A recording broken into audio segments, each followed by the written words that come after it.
here Kevin is saying she's identifying the wrong folks and she's somebody who is incompetent to boot. You literally have a completely unelected billionaire who has just taken over. I admire AOC for her marketing prowess. She's one of the worst managers I've ever seen. I like this. This is interesting. Kevin O'Leary blasts AOC. She says we live in an oligopoly where there's certain people in control, and she blames people like Elon Musk. Now, AOC is partially right because we do have people in control who have a lot of extra power that they were never allowed to have or to maintain in their course of power. But here Kevin is saying she's identifying the wrong folks and she's somebody who is incompetent to boot. You literally have a completely unelected billionaire who has just taken over. Is that, in your opinion, as a businessman and an investor, is that what we're seeing here? No, not at all. And I will say how much I admire AOC for her marketing prowess. She's one of the worst managers I've ever seen. If I lived in her jurisdiction, which to me is one of the worst managed in the country, I would fire her and hire somebody way better. She destroyed the opportunities of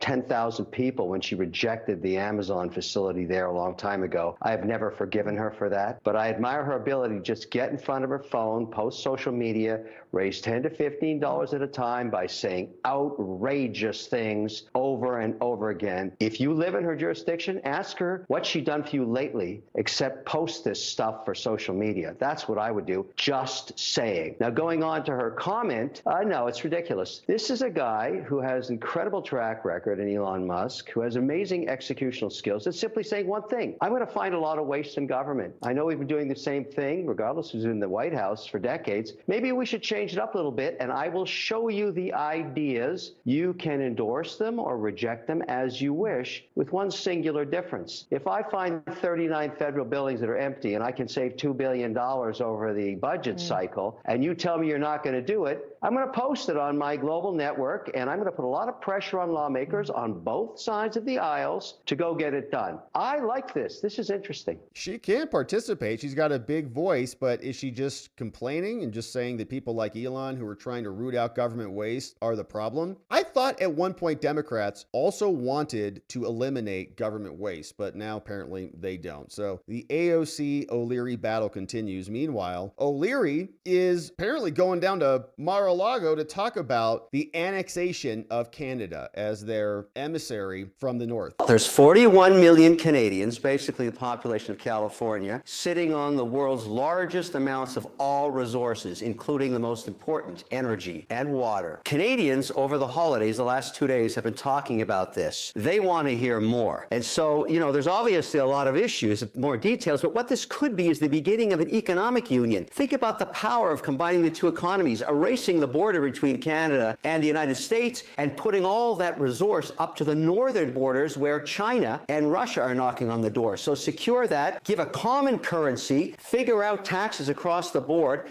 get everything trading both ways, create a new, almost EU-like passport.